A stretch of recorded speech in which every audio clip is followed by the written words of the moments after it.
selamat berjumpa kembali. Pada hari ini kita akan mempelajari muatan bahasa Indonesia tema 1, subtema 2, yaitu tentang kebersamaan dalam keberagaman. Pada hari ini kita akan mempelajari bagaimana mengidentifikasi gagasan pokok dan pendukung, menemukan gagasan pokok dan gagasan pendukung dalam teks, dan meringkas teks berdasarkan gagasan pokok dan pendukung. Sikap yang akan kita kembangkan yaitu sikap peduli dan sikap jujur. Anak-anak, kemarin kita sudah belajar tentang gagasan pokok dan gagasan pendukung.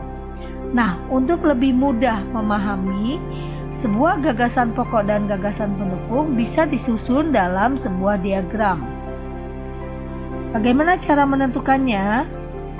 Yang pertama adalah bacalah paragraf dengan seksama. Dengan seksama artinya bacaannya itu harus kita pahami betul-betul, ya, bisa diulang beberapa kali. Yang kedua, cermatilah kalimat pertama hingga kalimat terakhir. Jadi betul-betul dicermati, dipahami ya. Yang ketiga, tentukanlah gagasan pokok dan gagasan pendukung dalam paragraf tersebut. Yang keempat, gagasan pokok adalah bagian inti, dapat ditulis di bagian atas atau di tengah. Nah, yang kelima, gagasan pendukung adalah cabang-cabang dari gagasan pokok, dapat ditulis di bagian samping atau bawah gagasan pokok. Ayo cermatilah paragraf berikut ini. Kita baca sama-sama ya nak ya. Indonesia memiliki berbagai bahasa. Bahasa daerah misalnya bahasa Batak, bahasa Jawa, dan bahasa Sunda. Keragaman bahasa di Indonesia tidak membuat bangsa Indonesia terpecah-pecah. Bangsa Indonesia tetap menjaga persatuan dan kesatuan. Bangsa Indonesia dipersatukan oleh bahasa persatuan, yaitu bahasa Indonesia. Nah, coba perhatikan bagaimana diagram yang dari paragraf tersebut dibuat. Pertama kita akan menentukan gagasan pokoknya. Ya, gagasan pokok tadi dari paragraf tadi adalah Indonesia memiliki berbagai bahasa daerah. Gagasan pokok dalam suatu paragraf itu hanya ada satu ya nak ya, ingat ya. Tetapi nanti akan dikembangkan menjadi beberapa gagasan pendukung ya. Jadi dalam satu paragraf gagasan pendukungnya bisa lebih dari satu.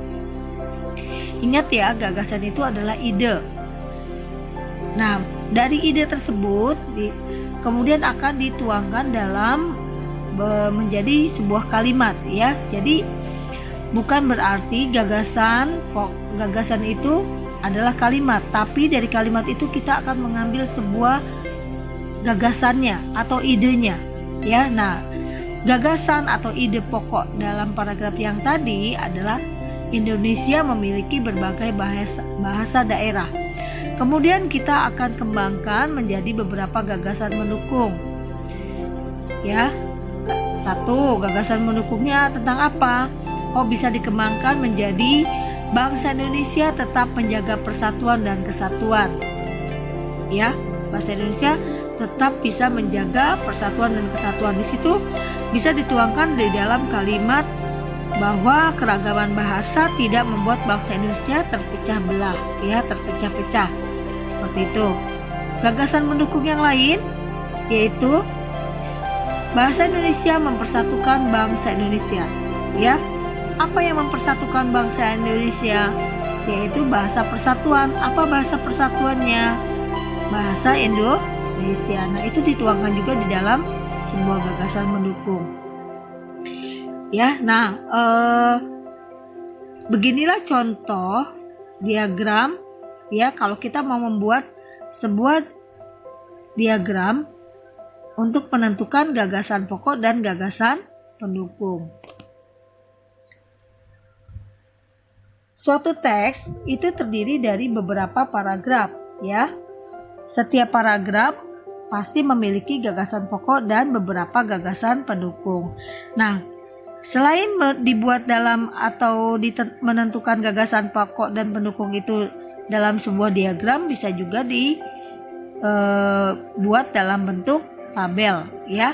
Kemarin kita sudah belajar juga membuat tabel ya, tabel dalam menentukan gagasan pokok dan gagasan pendukung. Mengapa harus dibuat dalam bentuk tabel? Ya, karena tujuannya bisa disajikan dalam bentuk tabel agar lebih mudah memahami. Ya, kita akan mencoba membuat tabel ya. Kita baca dulu teks berikut ini, nanti akan kita buat dalam bentuk tabel.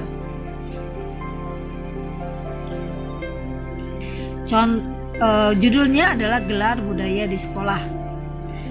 Keragaman tidak hanya terdapat di lingkungan masyarakat, tetapi juga di lingkungan sekolah. Para siswa di sekolah Udin terdiri atas berbagai suku bangsa. Mereka berasal dari berbagai daerah di Indonesia. Ada siswa yang berasal dari Sumatera, Nusa Tenggara, Papua, dan sebagainya. Setiap daerah memiliki budaya masing-masing. Sekolah sering mengadakan gelar budaya untuk memperkenalkan kekayaan budaya Indonesia kepada para siswa. Misalnya, gelar pakaian daerah, gelar makanan tradisional, dan gelar musik tradisional. Pada saat gelar pakaian daerah, para siswa mengenakan pakaian daerah ke sekolah. Pada saat gelar makanan tradisional, para siswa membawa contoh makanan tradisional ke sekolah. Pada saat gelar musik tradisional, para siswa mengadakan pertunjukan musik daerah. Nah, anak-anak, sekarang coba kita buat teks tersebut dalam bentuk tabel ya, untuk menentukan gagasan pokok dan gagasan pendukungnya. Di sini dalam teks ini ada berapa paragraf? Iya, ada 2 paragraf ya. Kita akan coba membuat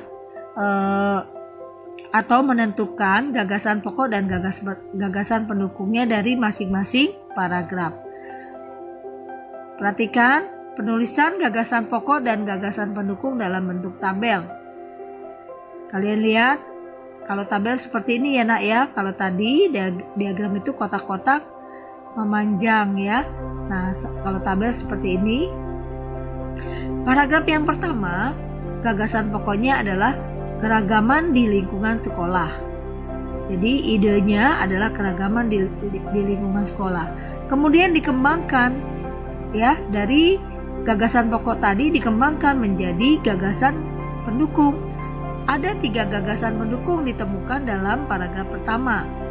Yang pertama, para siswa berasal dari berbagai suku bangsa. Tadi disebutkan ya, ada beberapa suku di situ di dalam paragraf pertama. Kemudian gagasan pendukung yang kedua, macam daerah asal siswa di sekolah Udin. Ya, disebutkan ada yang dari Jawa, ada yang dari Kalimantan, Sulawesi, Nusa Tenggara. Nah, itu dituangkan dalam kalimatnya seperti itu. Gagasan pendukung yang ketiga, setiap daerah memiliki budaya khas ya. Memiliki budaya khas ya. Baik, nah itu adalah gagasan pokok dan pendukung pada paragraf pertama. Yang kedua, paragraf kedua, gagasan pokoknya adalah gelar budaya di sekolah Udin.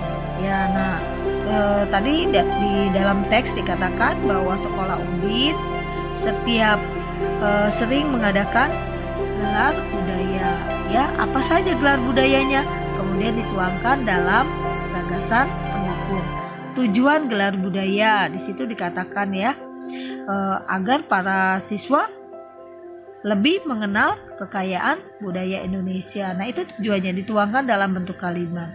Kemudian macam gelar budaya. Nah, disebutkan tadi ya, apa aja macam-macamnya. Ada gelar pakaian daerah, gelar pakaian makanan, gelar musik tradisional. Seperti itu ya nak. Kemudian gagasan pendukung Yang lain adalah penampilan saat gelar budaya. Dituangkannya pada saat, di situ ada kalimat begitu. Pada saat gelar makanan tradisional, para siswa membawa contoh makanan tradisional. Pada saat gelar musik tradisional, para siswa mengadakan pertunjukan musik daerah. Itu sudah dituangkan dalam bentuk kalimat. Jadi yang harus kalian pahami bahwa kalau kalian mau menentukan gagasan pokok atau gagasan mendukung, itu bukan berarti kalimat tersebut langsung diambil dari paragraf tersebut ya, tetapi diambil apa intinya, apa idenya ya. Nah, baru kalau kita mau membuat seperti itu juga sama, idenya apa nih ya, ide pokoknya apa kalau kita membuat sebuah cerita. Oh, misalnya ide pokoknya tentang tamasya. Nah, kamu tuangkan lagi ke dalam gagasan pendukung. Tamasya ke pantai misalnya ya, tamasya ke pantai. Nanti di pantai apa saja yang mau dilakukan? Misalnya bermain pasir, bermain perahu ya, naik perahu atau berenang. Nah, itu bisa dituangkan dalam bentuk kalimat ya. Berarti menjadi sebuah gagasan pendukung ya, menjadi dari gagasan pendukung akan menjadi kalimat pendukung seperti itu. Baik anak-anak, nah selanjutnya kita akan membuat ringkasan teks dengan peta pikiran ya. Sebuah paragraf, biasanya sebuah paragraf kita akan ringkas ya, kita akan ringkas dalam bentuk peta pikiran. Apa sih tujuannya meringkas ya? Oke, kalian harus pahami dulu bahwa kalau kita mau meringkas itu, kita harus tahu artinya meringkas bukan menyalin ya. Biasanya anak-anak suka kalau mendapat perintah untuk meringkas suatu cerita, biasanya suka disalin cerita tersebut, kalimat-kalimat tersebut. Nah, kalau menyalin berarti artinya sama sekali tidak meringkas cerita itu, tetap cerita itu sama dengan aslinya. Kalau meringkas adalah penyajian secara singkat ya, jadi singkat, di cerita tersebut dibuat menjadi singkat. Penyajian secara singkat dari suatu teks asli dengan tetap mempertahankan isi dan tanpa mengubah susunan cerita atau teksnya. Ya, meringkas itu nggak mengubah, tapi hanya menyingkat. Ya, menyingkat. Tadinya ceritanya panjang, jadi dipendekkan, tapi isinya sama. Ya, isi ceritanya tetap sama. Nah,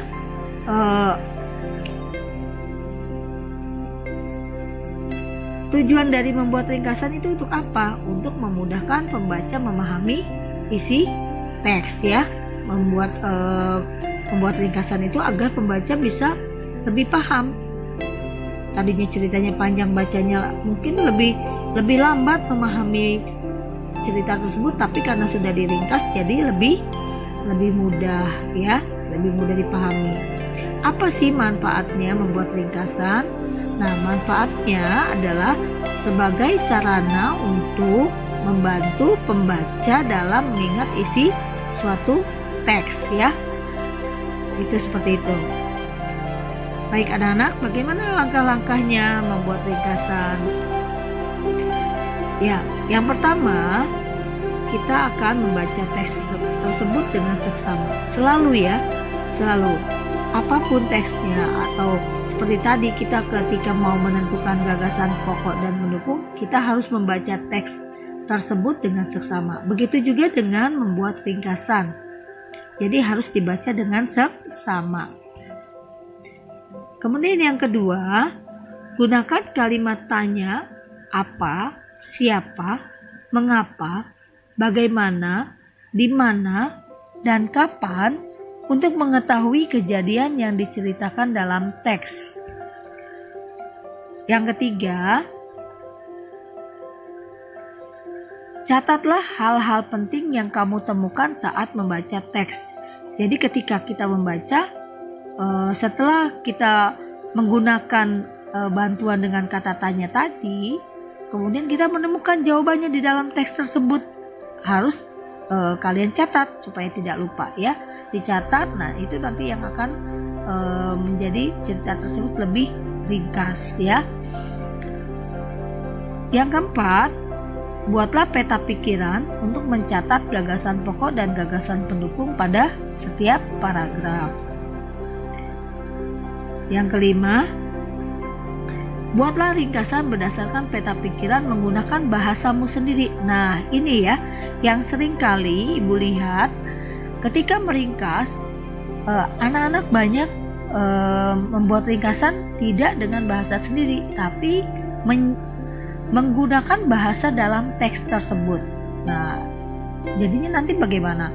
Jadi seperti menyalin ya, bukan meringkas. Jadi sebaiknya kalau meringkas itu dibuatnya dengan bahasa sendiri. Seperti itu ya, Nak. Kemudian yang keenam, urutkan peristiwa harus sesuai dengan isi teks sebenarnya. Jadi kita tidak boleh mengubah urutan. Seperti itu. Jadi kita meringkas per paragraf. Per paragraf diringkas. Caranya apa tadi? Kalau kita sudah menemukan gagasan pokoknya, nah itu sudah artinya kita sudah meringkas ya. Meringkas paragraf tersebut sudah dalam satu kalimat sudah cukup ya. Kemudian nanti paragraf kedua. Jadi nanti tidak banyak-banyak. Yang ketujuh, yaitu gunakanlah kalimat yang ringkas. Hindarilah pengulangan kalimat dan bahasa yang tidak efektif. Nah ini seringkali kalau kita menggunakan bahasa sendiri, anak-anak suka mengulang-ulang ya, suka mengulang-ulang tidak? Suka ya? Nah sebaiknya tidak ya Nak ya. Jadi ketika kita membuat ringkasan dengan bahasa kita sendiri, sebaiknya jangan ada pengulangan kata-kata yang sama. Ya, misalnya kata yang, biasanya anak-anak suka lupa seperti itu ya. Yang nanti di dalam satu kalimat itu yangnya ada beberapa kali dimunculkan. Nah, sebaiknya dihindari hal-hal yang seperti itu. Nah, baik anak-anak, materi kita tema 1 subtema 2 ini sudah selesai ya. Kita akan membahas kembali materi bahasa Indonesia pada subtema 3. Terima kasih anak-anak. Sampai jumpa.